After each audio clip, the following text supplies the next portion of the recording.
doing amazing things within our community, and I love to highlight them.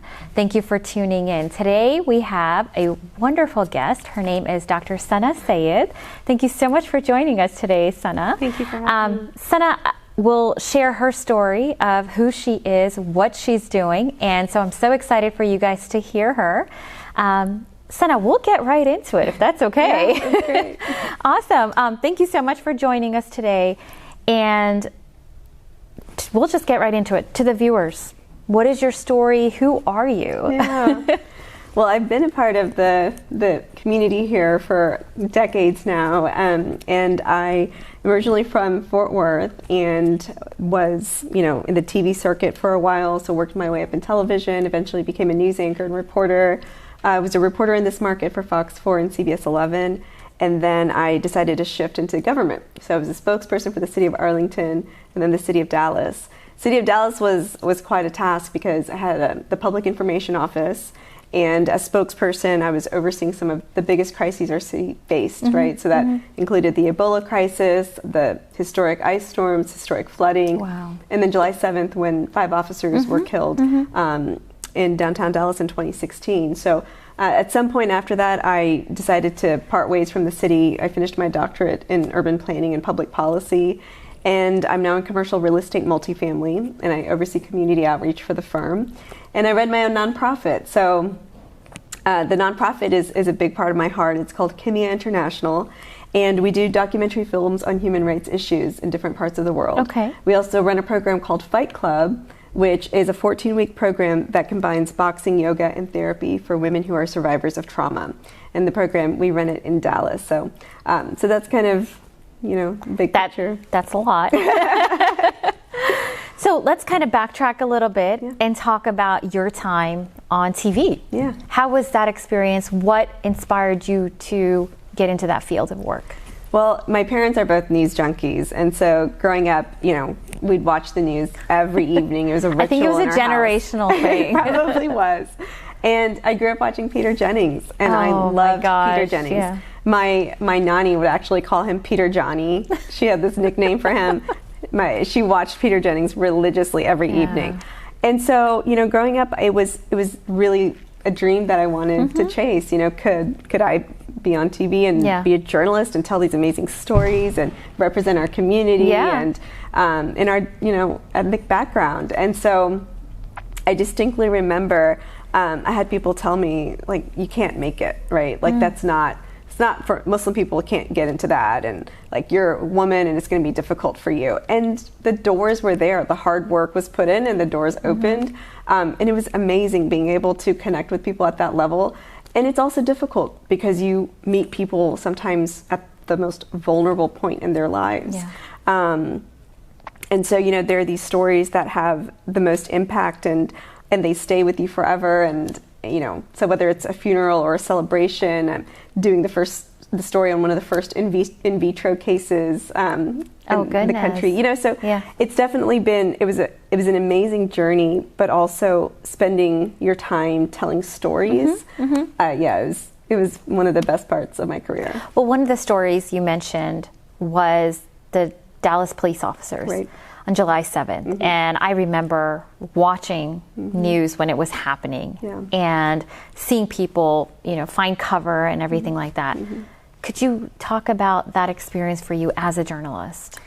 Yeah, so, going through that as a spokesperson was really difficult because when you're, the journalist side of it is that there were innocent people that were essentially, with police officers, everyone was a captive audience for the shooter.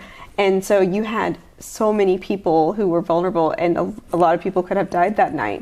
And so, having journalists there, I think it showed us a very different angle and a very different lens of what happened, because you can imagine what stories we may be telling to this day had all those cameras not been there.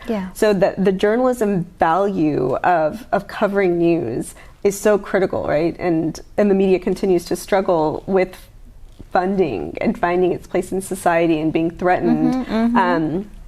But that is one of the most critical components of society is freedom of press and being able to show us those images and now especially in real time. As a spokesperson, it was really difficult, and as a person, it was really difficult because just a week prior to that, my ex-husband had died of brain cancer, and so I really was not tuned in at all to what the national conversation was about race. I had no idea what shootings had happened. I had no idea because I was just completely off the grid for a little over a week. So then that afternoon, Chief Brown, who was the police chief at that time, he had sent an email to me and to the city manager saying, you know, we are expecting a lot of protesters tonight. And you could tell he was worried. Yeah. And then the next call I got was, we need you in the emergency operations center at EOC immediately because we've got officers down. Yeah. And, you know, I raced over there. And so I didn't watch a lot of the news coverage because we were in the middle of the response. And Chief Brown and I just sat down next to each other and we were just hammering out press releases and preparing for the press conference, and the mayor was there and we were trying to brief him on what was happening. But we had no idea, you know, in that moment how many officers were dead. We had no idea if, you know, civilians were killed. We had no idea how many shooters there were. I wrote my doctoral dissertation about communication networks that are created by groups and government.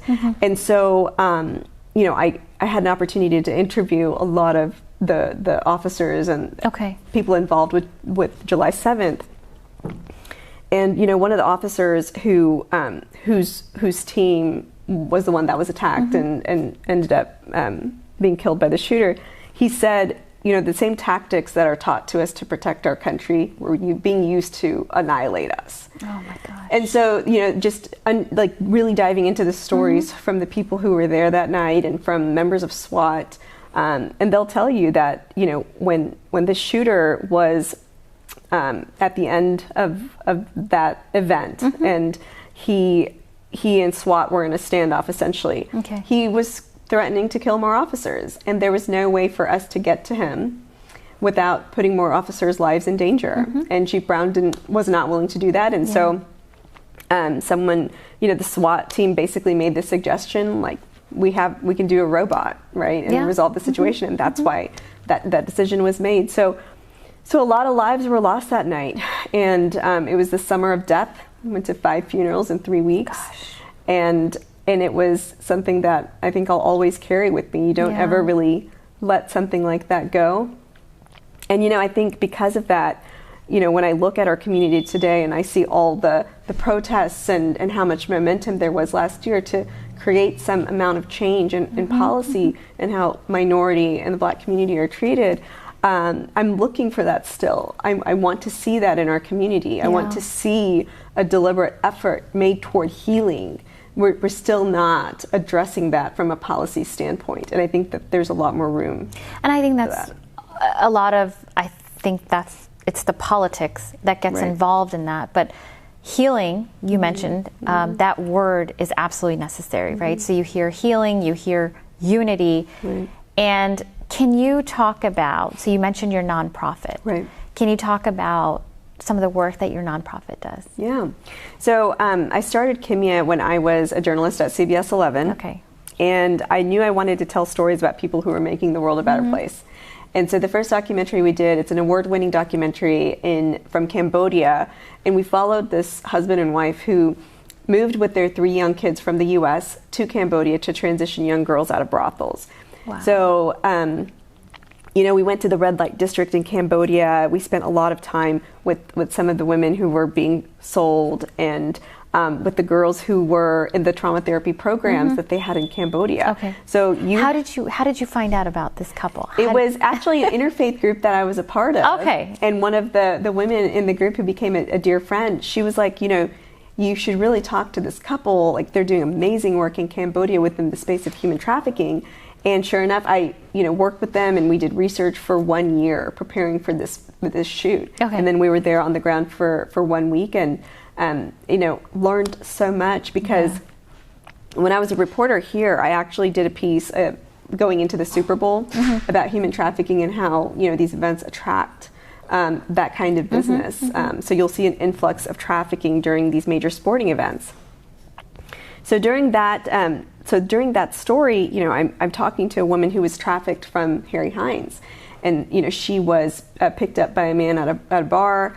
She was 17 years old, came from a very broken family, very impressionable. And he dated her for 6 months and then said, I want to introduce you to my family. Let's go to Florida. So she was really excited, excited to go on this trip. She ended up in a warehouse, shackled in Enid, Oklahoma, where he raped her and tortured her and then basically left her there. So then she thought she was being rescued, but it ended up being a madam. And she transported her from Oklahoma to Nevada, where she had continued to be trafficked from a brothel. And the youngest girl in the brothel was 8 years old. Wow. And so, so for me, the things that hurt me most are anything that is related to the degradation of a human being. And there is nothing more degrading than the buying and selling of a human and forcing them to do, use their body in a way as a weapon or in a way that is hurtful to them. And so that story really started my journey into understanding human trafficking and how this continues to happen. Okay. And then this documentary came to be. Right now we're filming in Jordan.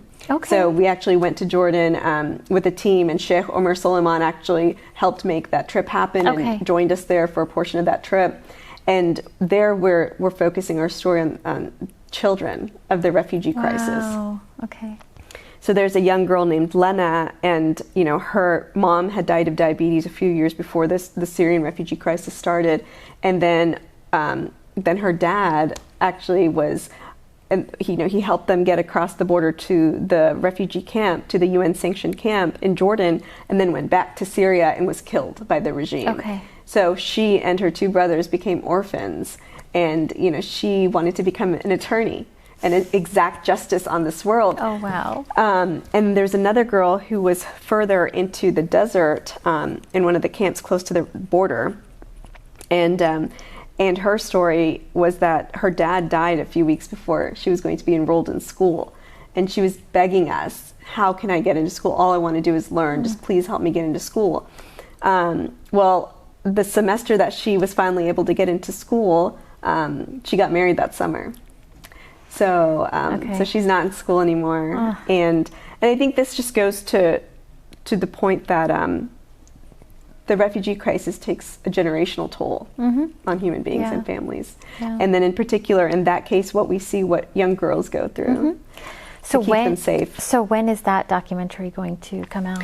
We were supposed to go back to Jordan last year and finish our documentary. Okay. So if we are unable to go back within the next year, I think we're going to work with the footage we have and finish it out. Okay. And so hopefully within the next 14 to 16 months, we'll have that documentary done. So you talk about that being generational. Yeah. Do they have access to, like, when they are in, not necessarily in those camps, but when they are relocated, do they have access to proper, counseling and proper mentors and probably nothing, right? No. Yeah.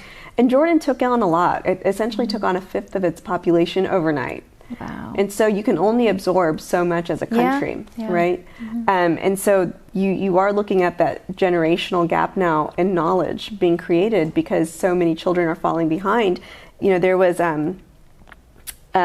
there's a young boy that we met in one of the camps, and I want to say he was 13 years old. Okay. And he was working in the fields. And so we asked him, what dreams do you have? Like, what about the future? And he's like, what do you mean dreams? And he actually asked us, what does it mean to dream? Oh my goodness. And we had to explain it to him. Yeah. And after we explained it to him, he said, I don't see the point. Life is what it is. I don't see the point in dreaming.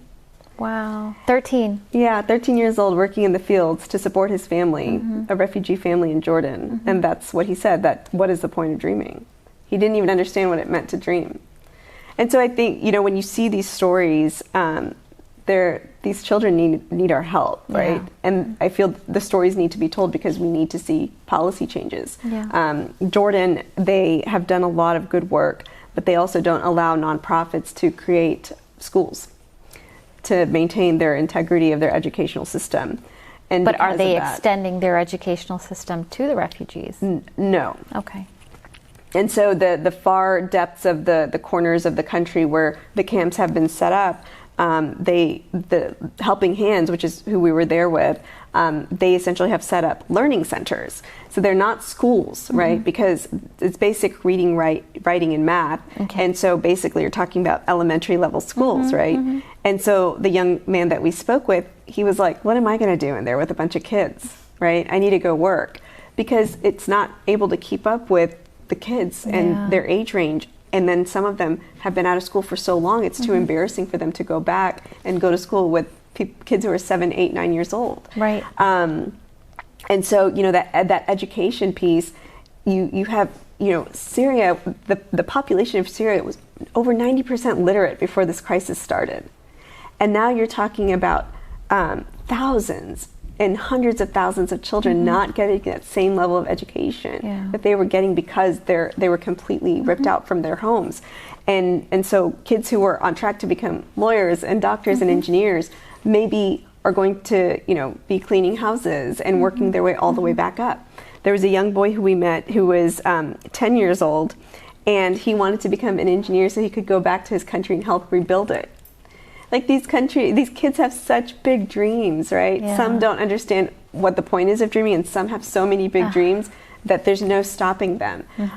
But more importantly, I think the people who are helping them get that traction. Yeah, I just have all the respect in the world for them. This is so outstanding. I can't wait for that documentary, just because, and I think that's one of those things where you talked about how you used to watch Peter Jennings, and it was one of those things you wanted to, be a part of that system, and how important it is to be able to write your story. Right. And these children don't have the ability to write their story. No, and so for you to go in there and help, that's empowering, right? Yeah, So can you bring it back to the organization that, there's another aspect to your nonprofit organization, correct?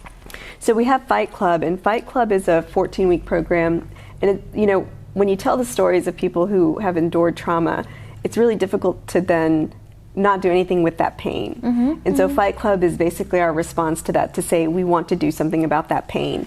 So we worked with our board, with counselors, to develop a 14-week curriculum where we incorporate the boxing, yoga, and therapy for women who are survivors of trauma. So they go through an application process with us on our website, and then we'll review them, because we're looking for women who've taken the first step to find their healing journey. So not actively trying to commit suicide, not currently living in an abusive or toxic or hurtful environment. Like, have you taken that first step? Because we're not crisis intervention, we're aftercare.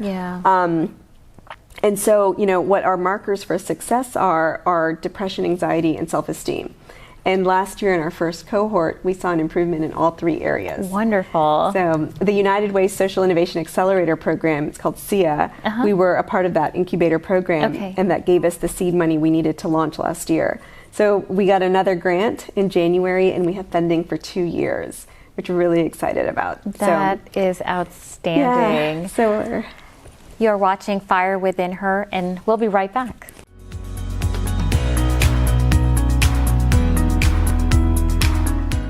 What did you do with the money you saved on electricity by switching to Discount Power?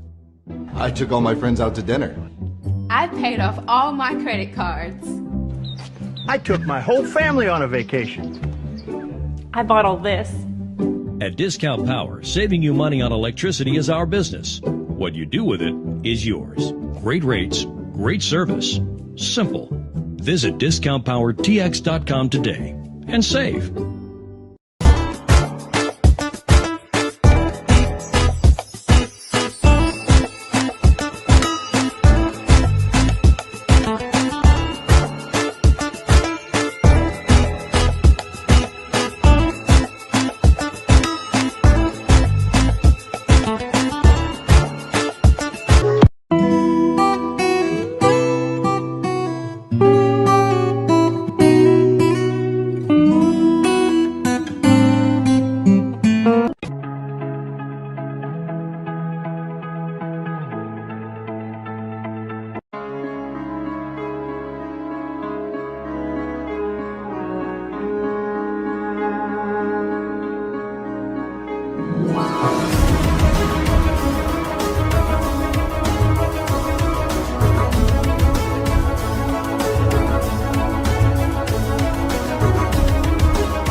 Hi, I'm Dr. Sonia Reddy. We're a full-service practice focused on dental implants, cosmetic veneers, sleep apnea, and braces. If you're embarrassed with your smile or have chipped, cracked teeth, call our office for your free consultation. I'll personally take care of you.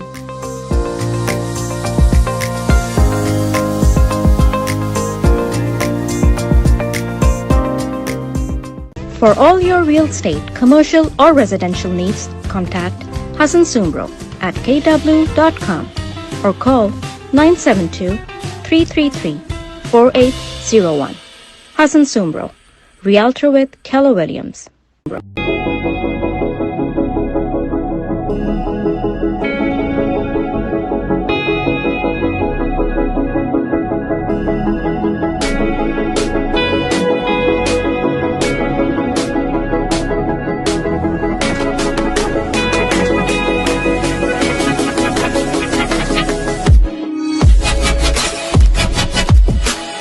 Glow and Grow with Cheese, a digital recreational platform for homemakers.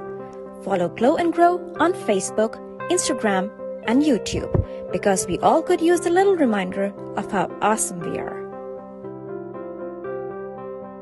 Marine Mill Supply deals in casters and wheels since last 52 years. For more information, contact 9232431374, 9232421821, or you can visit our website www.mmscasters.com.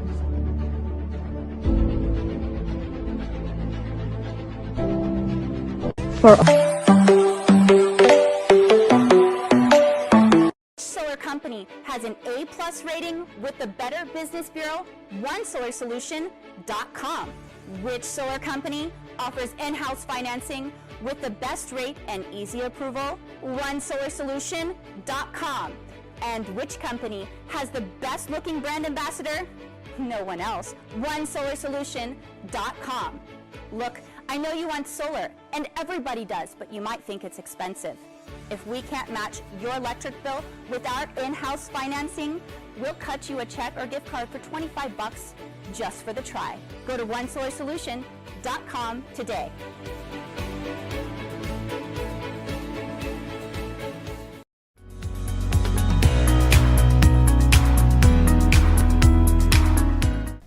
And we're back. You're watching Fire Within Her with Sana Syed. Thanks again for joining us. Thanks for having me. We were talking about the Fight Club, which is a part of, it's a treatment program. Trauma therapy program, which is part of your nonprofit organization, right? Yeah. So you were talking about how you were seeing amazing results. Yeah. So it was just our first cohort. You know, the United Way gave us the seed money that we needed to do this program. And in one program, we saw an improvement in depression, anxiety, and self-esteem. Wow. So we're super proud of that, and we're working our way toward creating a dance and art therapy program as well. So we see this as, you know, alternative forms of therapy, but also ways that women can heal in a group setting. So you're not doing it in isolation. We're trying to change, you know, the conversation around mental health and show that you can do it within a community and have that support. And, you know, we want to touch different socioeconomic backgrounds. So you and I can afford that counseling, but a lot of women cannot. And the way that it affects women is that it can affect you in the workplace and affect your performance at work. It can lead to suicidal ideation. It can lead to depression and anxiety, and all these things have a ripple effect on every part of your life, and they have a compounding effect. So when you have trauma that is not reconciled and then something else happens, it almost becomes a tipping point to something worse. And so, you know, what we often see in trauma is this disassociation with the mind and the body.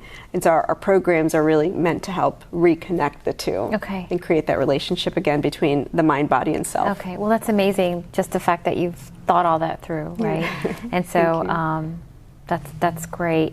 Now, for the viewers that may not know, can you share what you're doing now? Sana's never has a dull moment. Right? I know. I'm ready to sleep a little bit. You know, I decided to run for Dallas City Council District 2. It was a really difficult decision because, as you know, I've got a lot going on, and the timing was really not ideal for me. But It's the first time in 16 years that the seat is open. It stayed within one family for almost 20 years. And there's someone that they've put forward as their heir. And I don't believe in monarchies. But more importantly, I think that when you keep power within the same family or the same group, it starts to erode your ability to hold someone accountable, right? Because then, so what? Like, if you don't like what I'm doing, so what? I mean, we're still going to be here. And so it's a little bit of the accountability, but also you get into a rut. And there are things that absolutely have to be addressed in our city. Public safety, the police, they went through the whole defund vote. They were defunded of $7 million in overtime. Council reallocated funds to different parts of the budget, but the $7 million in overtime was still affected, and that defund vote still sent a message to our police and fire, and or to our police. And so, the $7 million was taken out, and it was used for things like street lights. And I'm like, why are you doing things like street lights? You should be focusing that on healing and racial healing. And so I don't think that was the right way to do it. I think that we need to address mental health in our city and not force our police to police mental health and homelessness. So if you have adequate resources to address mental, behavioral health, substance abuse, and homelessness, then police can focus on policing, which is what everybody wants. But we seem to not be able to think that we can do anything innovative to get there. So public safety is a big priority. The homeless crisis in our district, it continues to spiral, and we seem to not be able to find a solution. And so, I think we really have to look at it as chronic, episodic, transitional, and hidden homelessness. So if we can understand the type of homelessness and work to address that mental health, substance abuse side of it, I think that's when we'll start to actualize change within homelessness. And then, we have also our permitting process. It sometimes takes over a year to get a permit through City Hall right now. A year. Is it because of COVID, or is it? So they'll tell you it's because they moved to a different, digital platform during COVID, and it took, some growing pains to figure that out. I just don't think that that's a good excuse, right? Because when you're talking about affordable housing developers who are trying to create housing that is desperately needed in our city, and they can't get a permit through or a phone call back, they're going to every other city around Dallas but Dallas, because it's so difficult to work with us. So that's inexcusable, right? Sometimes City Hall needs to just get out of its own way. And so there are innovative solutions that are in place that could cut that time down to a day if we want to. So I'd like to see some change there. So those are the three biggest issues, but I do feel it's time for change in our district, to have another person that will serve as a unifier and a collaborator and someone who's inclusive and wants to bring up new and fresher perspectives and different leaders. So we're not playing with the same group of people year after year. This is where we get stagnant. And this is where we don't see change. And so, I want to make things happen and do it with a sense of urgency to serve our residents. That's exciting. And then what about COVID and just kind of the after effects and the rebuilding and stuff like that? Right. Yeah, from an economic standpoint, I think there's a lot of room there to support our businesses, to provide resources to our entrepreneurs, to our small business owners who have taken so much of a hit. People are still not traveling to the level that I know all of us are ready to travel to. And so, bringing people back to the urban core, to the restaurants, to the businesses in our city is so important. And again, just kind of going back to mental health, right? We're coming out of COVID and going into one of the biggest mental health crises we're going to see in our lifetime. And this is exactly why I keep saying we need to figure out a way to allocate funds within the city for public health. So the city of Dallas had public health within its purview many years ago, and then it was dissolved. So it primarily now stays with the county, in Dallas County, and they are doing very important work. But I think the city, especially post-COVID, especially with our homeless crisis, especially with the need to address mental health, it very much makes the case for bringing that back into the city. I agree. Absolutely. Sana, those are very important policy points. And how can viewers that are watching that are in Dallas, in your district, how can they find out more information about you? Absolutely. If you want to share Yeah, so you're welcome to visit our website. It's www.drsanasayed.com. So it's drsanasayed.com. You're welcome to make a donation, sign up to be a volunteer. We have a block walk every single weekend right now. Early voting starts in late April and the election is May 1st, so we have a lot of work to do in the next few weeks. Would love any and all support, whether it's an email, a phone call, a text, donations, showing up to volunteer. I would be grateful for any and all support. So thank you so much. And that's thank you. Yeah, I think you were very detailed and in all of that. And to the viewers out there, please, if you are in Sana's district, it's absolutely important to support her. You have been so inspiring, so empowering, Sana, with all the work that you are doing. To our viewers, what are some parting words that you could, or advice that you could share with our viewers?